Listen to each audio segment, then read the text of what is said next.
Who are some of your favorite artists to work with over all of these years, though, Mo? That you feel like you learned something from that experience too, that you taking with you to move forward.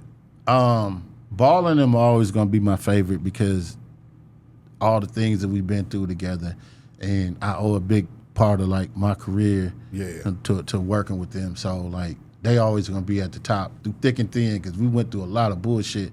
But you know what I'm saying? Like we went through a lot of bullshit. You know what I'm saying? But them, Fifth, I learned like Fifth and Master P. I learned a lot. Talk like to the me. biggest, like I learned from Fifth. If you're on time, you late.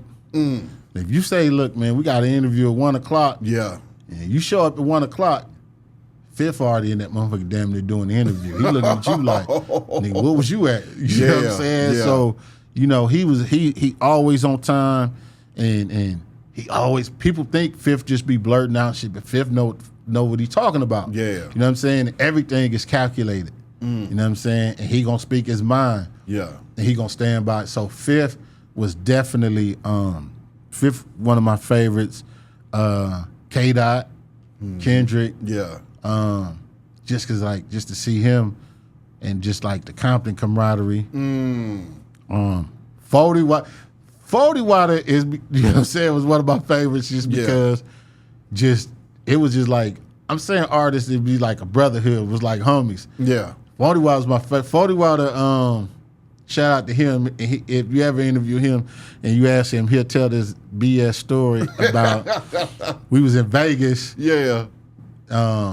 doing a magic show and out there, and him, you know, them niggas, they drink. They used to call it burping. Like, man, yeah, we gonna burp you. That's when we put you to sleep. Yeah. So I'm out here, we taking shots. I'm like, man, I could take a shot with you. So I'm taking shot for shot with 40 Watt and his brothers.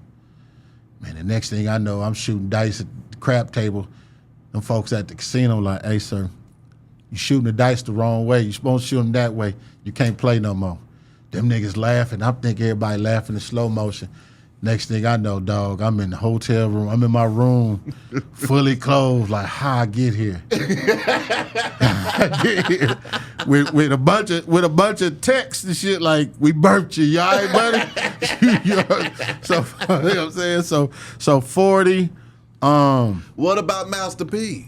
Man, P, dog, I learned the hustle. Yeah. You know what I'm saying? Like P was just like really like, look, man, we finna get these, like we know we got a no limit. We know we probably got a short period of time, but in that short period of time, we finna beat these folks in the head. Yeah. And they had their formula and they stuck with it. If you look at the promotion, I don't think promotion-wise and setting up other albums, nobody did it better than like No Limit and Death Row. Yeah. You know what I'm saying? If you look at like all the, like from Dre set up Snoop, Snoop set up Dog Pound, you know, they did it. But P was just like, okay, all right, I got this album, and what I'm gonna do is this single is damn near gonna be the lead single on this next artist that's coming out. You know what I'm saying? So then the next artist, you on this dude's single, so you know what I mean? And we just putting them things out. Yeah. People don't really realize he wasn't putting them out once a month. He was putting them hoes out weekly. Exactly. You know what I'm saying? I was like, you know what I'm saying? Woo! And the way he moved, you know what I'm saying? Like, she was like, damn, he really had New Orleans with him. Yeah. And you was just like, think about it, right? People knew about New Orleans like as the city, but none of us never wanted to go. We didn't know the people. No.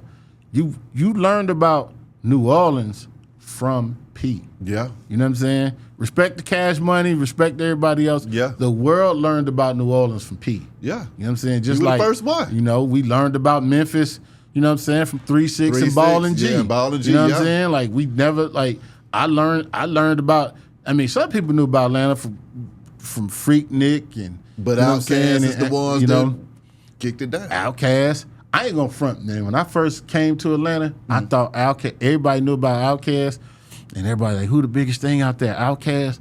Really, when I got here, man, the biggest thing was Kilo. Yeah. I never seen that like that. Those That are shit was facts. crazy. Those that are nigga Kilo, facts. that nigga, I was like, oh, this nigga Kilo is out of here. Like, oh, you know what I'm saying? That's how it be so, sometimes. Yeah, man. So P, there's like there's some others like, you know, that I liked, and you know, from